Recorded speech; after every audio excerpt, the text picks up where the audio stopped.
Aha, the Demolition Man, you know, the melee class. Gonna blow things up with that sword. You can do it. About half of Demoman's weapons are in the Demo Knight theme. He's lucky enough to be the class with pretty much the most fleshed out alternate playstyle. And the shield has been in the game for so long that people are used to him. But man, could you imagine how much people would complain if they were added today? How they completely changed the role of the class and how things are played? What's up with that? But hey, as much as I like Demo Knighting, maybe we go back to the basics for this one. So I've got some explosive ideas for the Demoman. Mostly. Okay, I lied. This first one isn't anything that explodes. Plus, this would also be equipable to both the Demoman and the Soldier as a primary and secondary, respectively. But because this is about Demo, we're mainly going to discuss it on him. I feel like the boot equip slot on Demoman is pretty underused. There's probably some pretty cool weapons you can make using them. And hey, just because they're boots doesn't mean they're for Demo Knight. This idea is generally more suited to be used with explosives, but it could work fine with the shield too. I kind of imagine it as a potential alternative to the gunboats for increasing your mobility. First off, 10% faster move speed on wearer. And not that stupid, you only get it with the shield with the garbage on the wee booties. This 10% increase brings Demoman's speed from 93% to about 103%, so very slightly faster than someone like the Sniper.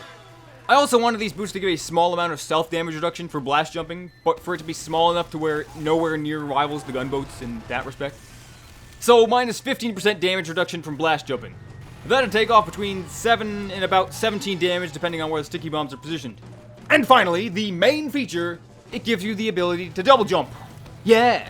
So this means you can be at the height of your sticky jump and just jump again to get higher, or change directions, or just use it to jump over someone. I imagine you'd be able to do a lot of neat things with this ability, especially if you're already an expert at blast jumping. However, very similarly to the Atomizer, this comes with the catch that you take 10 damage per double jump. Basically so it's not super spammable. I don't think anyone wants to fight a Soldier or Demoman that are constantly double jumping around.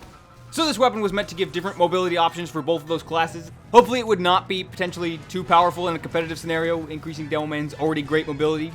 But realistically, any of these hypothetical ideas would need a lot of testing in pretty much any game format.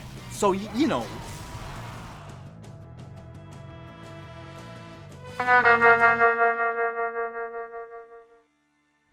Alright, so the default Sticky Bomb launcher is obviously very powerful, and when trying to come up with ideas for new launchers, I kept them fairly simple to try to avoid something crazy over the top that would be annoying to fight against.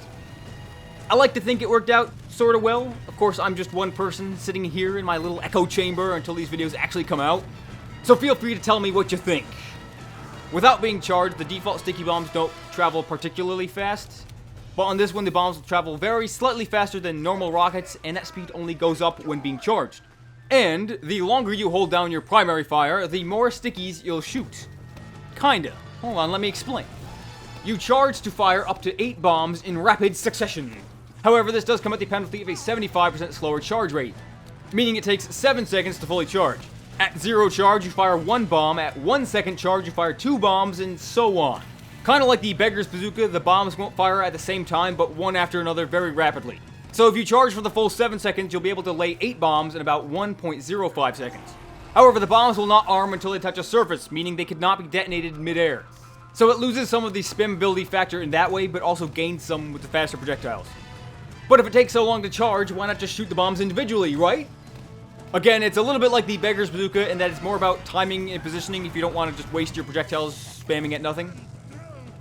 If you know where the enemy team might come from but can't necessarily get there, you can charge to fire basically an entire sticky trap across the map very quickly. But it can also excel at ambushing. You can charge it around a corner and just spray stickies on a card or a point. It does lose a little bit of its offensiveness because the arm time will not start until it touches a surface, but that can be made up for since the projectiles go faster, they're going to hit a surface faster. Though the arm time will generally be a little bit longer than the default, I would imagine.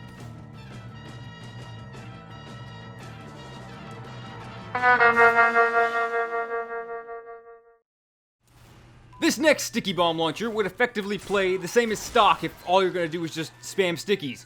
But the way the traps work could be pretty interesting, and it's actually a pretty simple idea. The sticky bombs on this launcher would detonate in order of their placement, with a half a second delay between each detonation. The first bomb you shot goes first, and the second one second, and third one third, and blah blah blah. The newest placed bombs will deal more damage, and the older ones will deal less. So the last one to explode would deal the most damage and the first one the least. From minus 30% to plus 30%. Here, look, I made a chart. Now, a half a second delay between explosions is a decent amount of time, especially in TF2. But if you have all 8 bombs out, you could basically create a wall of explosions that lasts for 4 seconds. Could be an interesting way of area denial and forcing enemies away from the objective. But this comes at the cost of not being able to deal burst damage in the same way that other launchers' traps could. For example, say with stock or pretty much any other sticky bomb launcher, you place 5 stickies around a doorway, and then when the enemy soldier comes in, kablam, he's dead. As soon as those bombs explode, he's gone. But with this launcher, that soldier would take less damage from the first bomb and then have a small amount of time to react before the other ones go off. Either way, I think this one would allow you to get a lot more creative with how you place your traps. It's simple, but I think a lot of cool stuff could be done with it.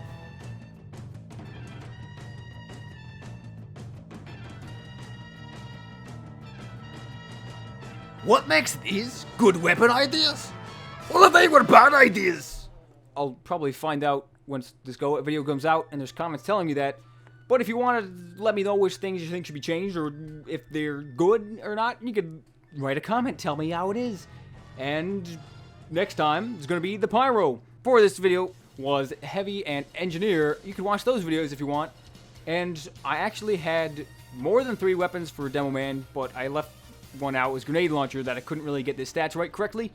And in the future, I'll probably have more for each class. So if you guys want me to do like Series 2 with this kind of thing, I could do that. Just for you. Just for you specifically. Nobody else. Alright. Bye.